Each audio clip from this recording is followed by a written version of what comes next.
Okay, here we go. Chapter 10, Monday, 8:52 a.m.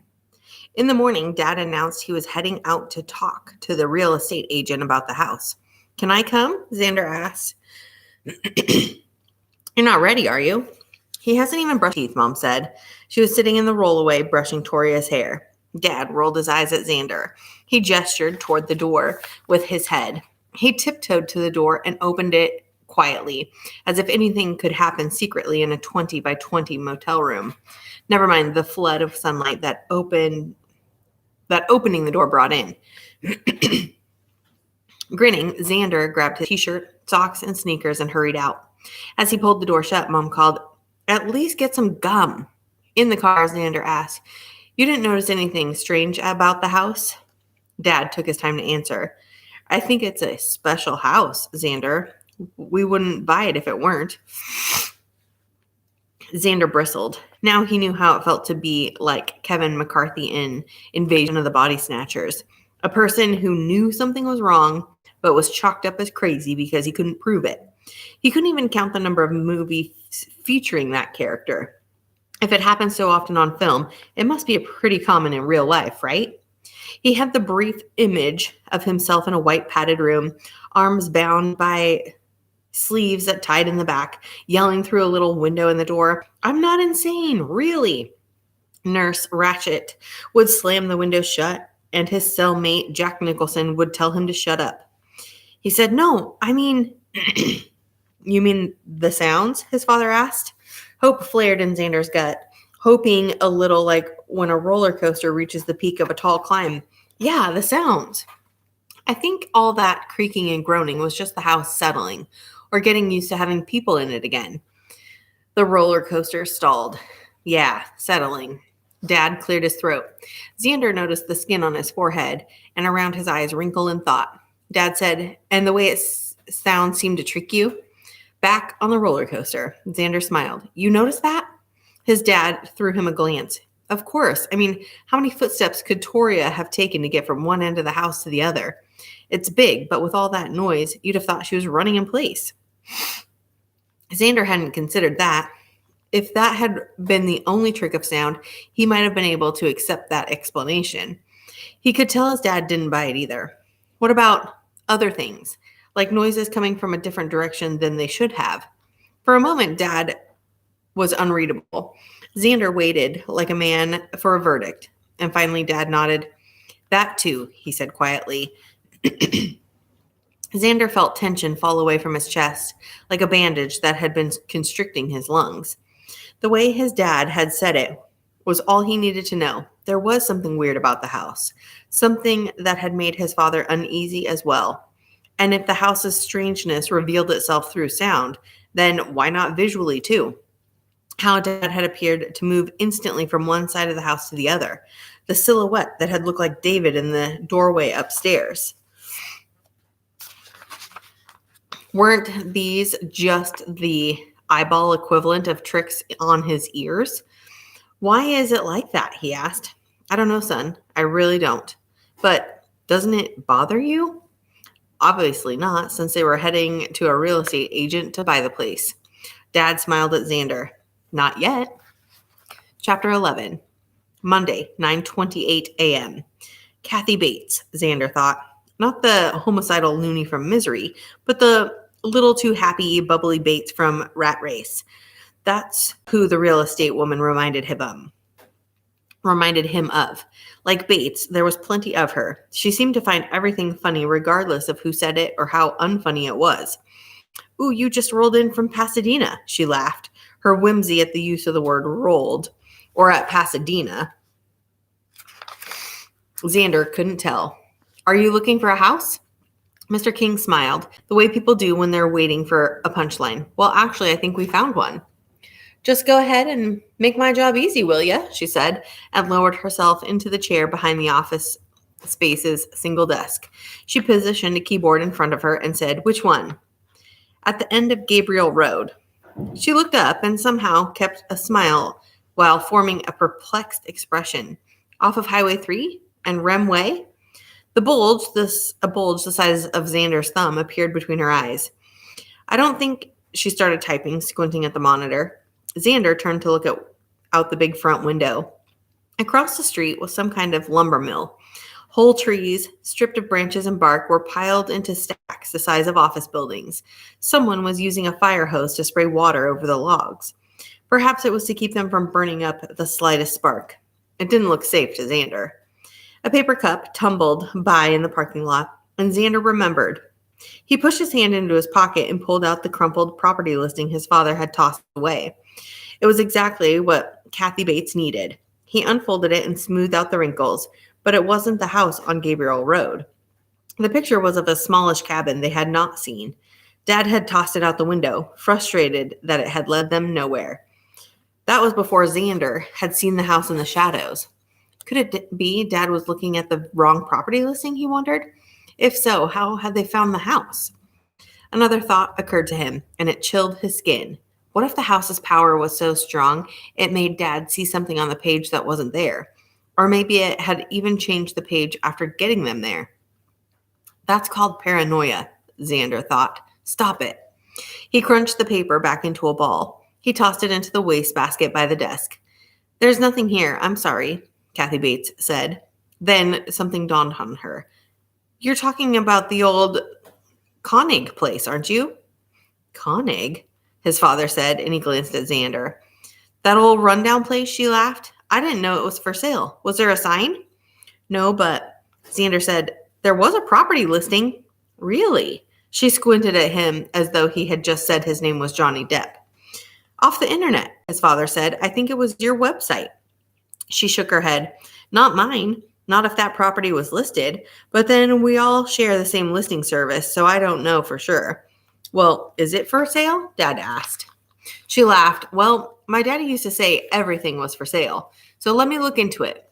She looked at Xander and then back to Dad. It's pretty run down, you know. Nobody's lived there for, 30 or 40 years. Way before my time. And she leaned over her desk as much as she possibly could and whispered, the man who lived there? She looked again at Xander. Well, I shouldn't say. Dad turned to leave. Xander knew he had no patience for rumors. Xander had no such qualms. He said, well, what about him? The man who used to live there. Happy to have Xander's ear, she said. They say he killed his wife. Xander took a step back.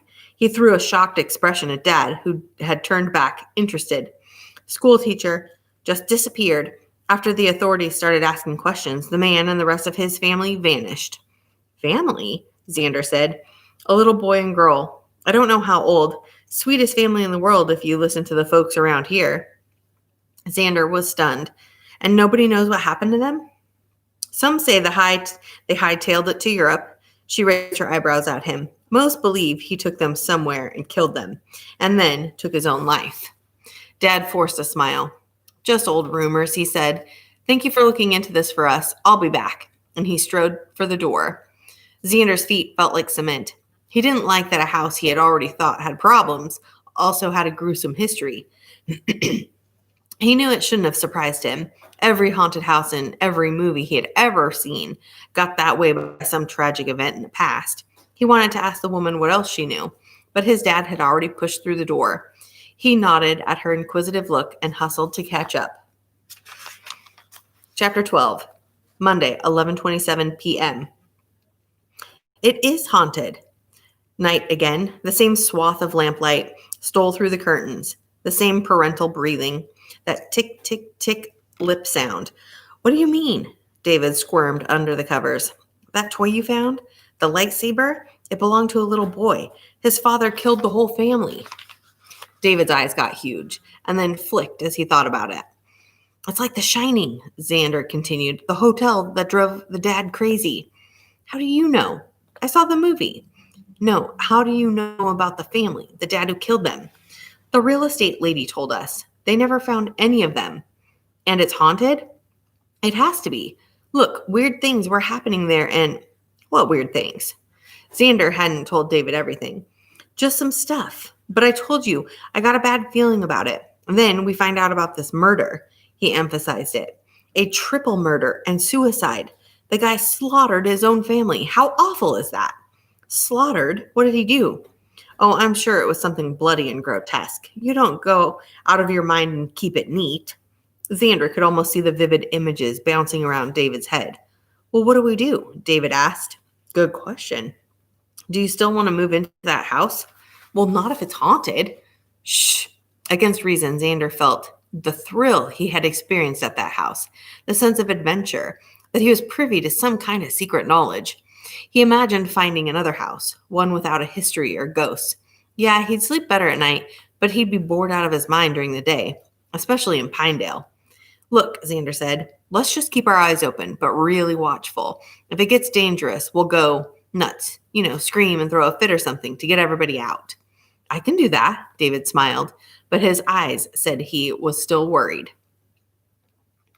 The next day, they looked at more properties, but their hearts weren't in the search, and they saw nothing they liked. The following day, Wednesday, Mr. King pulled to the curb in front of Tall Pines Park. The boys, Toria and Mom, had staked a claim at one of the picnic tables. They'd walked from the motel to the park, stopping at a burger joint along the way. Xander and David had already devoured their fries, but Mom had made them wait for their cheeseburgers until Dad showed up. Their father did a sort of half skip across the grass. His smile showed where Toria and David got their dimples. Mom and Xander had radiant smiles without them. At least that's what Mom said. Dad stopped at the end of the table. Well, he said, it's ours. The house? David squealed. I mean, the house? We haven't closed, of course, but the trust that owns it has agreed to a price and said we can move in right away if we want. Mom nodded. Xander realized that she had known all along, but she'd kept it a surprise. Dad leaned down to give her a big kiss. Xander and David exchanged a look, one with equal parts happiness and fear. Xander thought if you took a picture of them during a really scary part of a really good movie, they would look like they did now. He hoped he was right about the house being more frightening than dangerous, and he wondered if he was wrong, if they would realize it before someone got hurt. So what do you say? Dad clapped his hands. Do you want to go to our new home? Now? Toria said. Sure. And he saw Xander and David eyeing their burgers. Bring them. We'll have a picnic there. Xander hadn't thought about it until now, but it was odd pulling up to their home when the only things visible were trees. There was no driveway, no garage. Who would build a home like that? At least in this age of mass transit. It made him wonder how old the house actually was. Who'd designed it? Who'd built it? Who'd lived in it? Dad stopped when the road did. He must have been thinking similar thoughts, for he said, there's not even a curb to pull over to. I wonder if building a carport or a drive up to the house would be too expensive. I don't mind parking here, Mom said. Wait till it rains, David said and laughed. Mom laid her hand on Dad's arm. Besides, I have a feeling this house is going to take everything we have.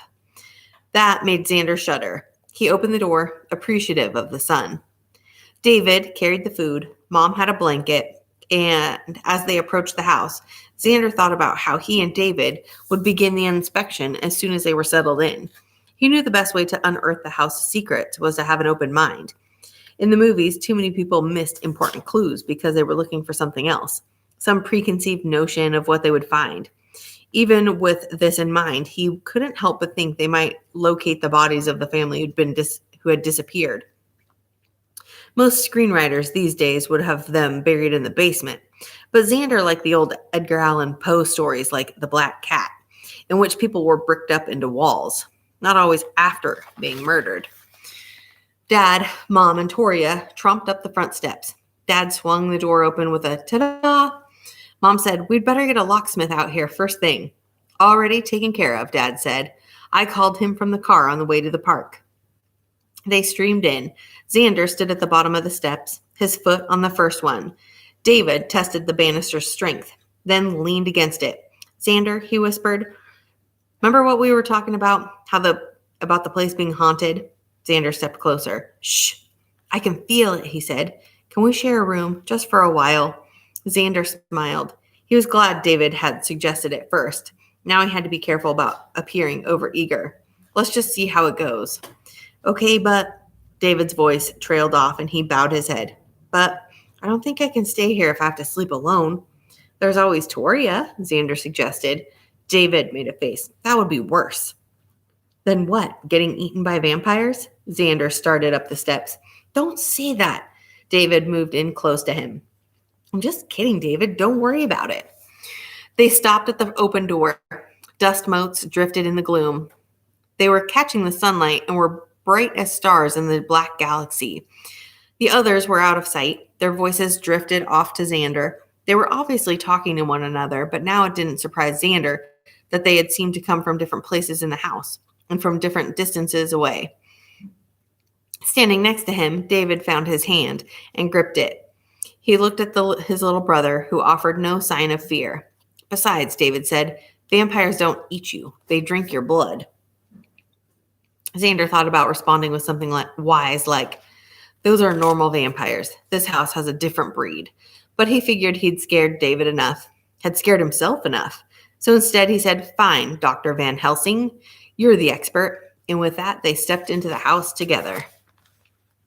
Chapter 13, Wednesday, 3:17 p.m. Victoria told everyone she wanted the room that had been decorated for a little boy, even though the one across and down the hall a bit from it had obviously belonged to a little girl. Too pink, she called. Should we let her pick either of them? David whispered. Why not? Xander asked. The little boy and the little girl, David said as though he was speaking to an imbecile. So? They were murdered. What if their ghosts still think those are their rooms? Xander shook his head. You're worrying too much. Just watch out for anything weird. Don't let your imagination get ahead of you. You sound like Dad. Xander accepted that. Well, which room do you want? Not one of those. What room do you want? It's going to be our room, isn't it? Xander stood tall, stretching his spine. Maybe sharing a room for a while wasn't such a bad idea. As they got used to the house and as they discovered, as they probably would, that it wasn't haunted, Xander could move into a room of his own. He patted his brother on the chest. All right, yeah, sure. As long as I can put my posters on the wall. Not Friday the 13th. No scary ones, Xander agreed. He gestured with his head. Let's look down here. They moved further away from the central staircase, past the murdered boy's room. No, he thought. Don't start that. Simply the boy's room. He stopped at the door to what used to be the little girl's room. He nudged it open, and it creaked into a shadow-filled room. Faint light came through two dirty windows and thin curtains. Mom had called them shears. That may have been white at one time. There was an old dresser and a bed with a canopy. It didn't matter. Dad had said they would not sleep on any of the beds or bedding found here anyway. They were probably dirty and had bed bugs. David said, Toria's right. It's too pink. Let's keep looking. The next room was dingy, dusty, and dark. Nothing about it appealed to either boy. They moved to the next door, which served as the corner room on the front side of the house. Xander pushed it open, and they took a step in. This room had a chest of drawers against the far wall, and a bed with a simple wooden headboard. Like the other room, two dirty windows let in meager light. The coolest part of the room was that one corner opened up into the tower, a 5-sided room within a room. Heavy curtains covered the tower windows, except for the center one, which someone was standing in front of it. Backlit by the window, the figure was nothing more than a black silhouette to Xander's eyes. David had spotted the shape as well. His hand found Xander's again and squeezed painfully. Xander realized both of them had stopped breathing. The only sound was the figure's labored breath, deep and heavy. The thing shifted. Its head appeared to turn towards them. When it spoke, its voice was baritone and gravelly. Come in, boys. David screamed first. It was long and high-pitched. Xander's quick, ah, was almost completely lost in the sound of David's fear. They turned together and knocked each other into the doorframe. They were almost into the hall when they heard a familiar voice call their names. They were through the doorway and moving into separate directions when they heard, boys, come back, and uncontrollable laughter. Xander stopped and looked back. David had stopped as well, halfway through the doorway at the end of the hall. The boys' eyes were saucers of shock. And from the room, Xander, David. They scowled at each other. Xander took a cautious step towards the door. Dad stepped into the hallway between them. He looked at Xander and then at David, and he said, "Sorry, really." He stifled a laugh. David, generally calm, cool, and collected, yelled at the top of his lungs, "That's not funny." David walked toward him. I know, I'm sorry. I couldn't help myself." He hugged his youngest son, who resisted, then gave in. He looked back at Xander with a guilty smile. Xander shook his head and pointed at David. "What?" he said.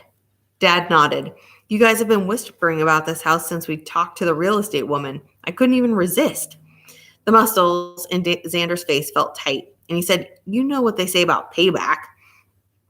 Dad snickered, and he said, "My boys, my brave young men." Still pressed against him, David punched his father in the side. Dad let out an exaggerated grunt and pushed back from him. "So," he said, "have you picked out a room?" "We're trying," David said. "What about beds?" "Your old beds will be here in a few days. I just have to tell the moving company we found a place. Until then, we'll stay at the motel." "Not here?" Xander asked. Dad shook his head. "We have to do some cleaning first, get the utilities on, make sure everything's safe." And as if to punctuate his last word, Mom yelled, "Ed! Ed!" All three of them looked one way and then the other. It was impossible to tell where she was. Dad made a decision and ran towards the main staircase. Xander and David followed. Toria came out of her room, knocking David against the wall, and they clambered down the stairs together. Dad stepped into the foyer, looking down the corridor to the kitchen, and called, "G?" Her voice came back with an edge of panic. "Ed!" She started for the kitchen. Xander stopped him. "Dad, in here." Mom stood in the dining room near one of the windows. Dad pushed past the kids to reach her. "Are you all right? What's wrong?" She pointed. Dust covered the floors. Most of it had been disturbed by their own shuffling around. Near the walls, in corners, under furniture, it had remained thick and as unbroken as an Arctic landscape. Here, in such a spot, were two footprints. They were from bare feet, twice the size of Dad's. The toes were pointed towards the window, as though someone had stood there watching. That's creepy. Chapter 14, Wednesday, 5:30 p.m. They were sitting at a big round table in the cafe. Each of them leaned in towards the center. "The door was unlocked," Dad whispered. "That's how we got in. Who knows how long the house has been open to anyone who tried the front door, or how long ago those footprints were made," Mom added. "Mom," Xander said, "they were fresh. There was no dust in them, just bare wood." "They were so big," David said.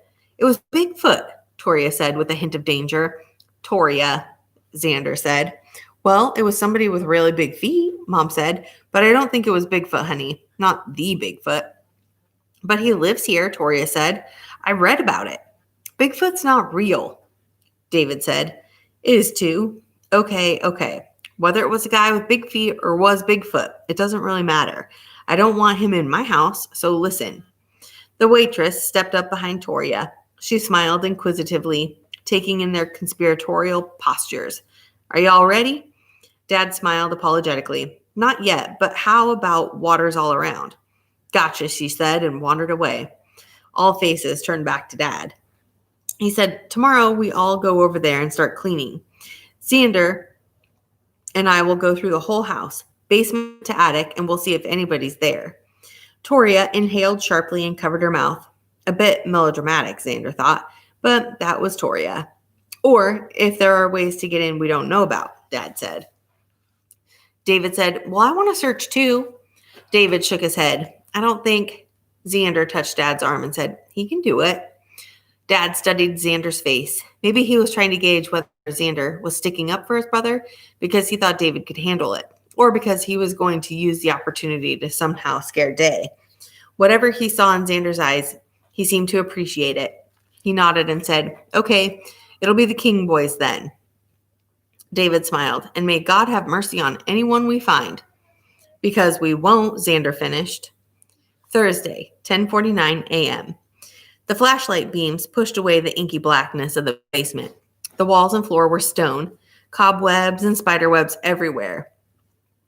David pointed out that he had heard the squeaking of rodents and the click of their claws on the stone. "I don't like this," he said. Yeah, no kidding, Xander said. Dad replied, we'll just take a walk around, see if anything's obvious. We don't have to move things around or anything. What they had seen so far was a basement full of wooden crates, loose lumber, and cardboard boxes that mostly had rotten away, spilling their contents of old clothes, dishes, and record albums onto the floor. The electricity was supposed to have been turned on, but it hadn't been when Dad last checked. It was impossible to tell how large the basement was. Their lights did not go very far, and the area was divided by stone walls that seemed to Xander to be haphazardly placed. If it occupied the same square footage as the first floor, it'd be big enough to install an Olympic-sized pool or maybe a couple of bowling alleys. So what are we looking for? David asked. Dad said, evidence that someone's squatting down here. Squatting? Gross, David said. And Xander just laughed. It means living somewhere you're not supposed to, Dad explained. Or doing something you're not supposed to, David said. This time, they all laughed. Their voices seemed to cut away some of the gloom. It made the search less creepy. Their flashlights came upon a wood plank door. Xander and David looked to Dad. Let's check all of the rooms. Keep your eyes open for doors or recesses that might lead to a sub-basement or a root cellar or to the outside. This is like a video game, Dad said. It's like, and then there were none, Xander corrected. That's where all the people are stuck in a house and then that's enough, Xander, Dad said. They stood with their flashlights on the door. No one moved. If Xander were directing this, he would have a camera approaching them from behind while they weren't looking. He spun around, panning the light back and forth. What? David said, a little too shrill. Nothing. I thought I heard something. No one moved towards the door. Xander said, Dad? All right. He moved to the door. Xander's heart leaped as a black figure sprung up in front of David, and then he realized it was Dad's shadow. Xander and David's flashlight had created it. Dad pulled open the door, its hinges squealing like a rat caught in a trap. And don't scare us, David said in a loud whisper. Dad's light moved around the room, and when he stepped back, he shut the door. Nothing, he said. And how about this? He used a finger to draw a big cartoon face in the dust on the door. The figure's name was Bob, and Dad had been drawing him since he had been a kid. Bob was the family's unofficial mascot. When he finished, Dad smiled and nodded. There, now we've marked this area as ours. I can think of another way to mark our territory, Xander said. Hey, Dad said, none of that. Together, they moved through the basement, checking rooms and corners. They saw lots of spiders and rat poop, dust and dirt, but no people or indications that someone had ever lived down there. When the stairs came back around, Xander sighed with relief. What did the cops say? Dad asked. Clear, Xander called. All right then, Dad said, onward and upward. He climbed the stairs, clicking his flashlight off as he neared the open door to the top. No squatters, Xander said, making the word sound as gross as he could. David smiled and started up the stairs. So what about, and then there were none, he said. Xander thought again of the camera, moving in the darkness towards him, and he bolted up the stairs right into David's back. I'll tell you later. Just hurry up. Okay, I'm going to stop there. Until the next time.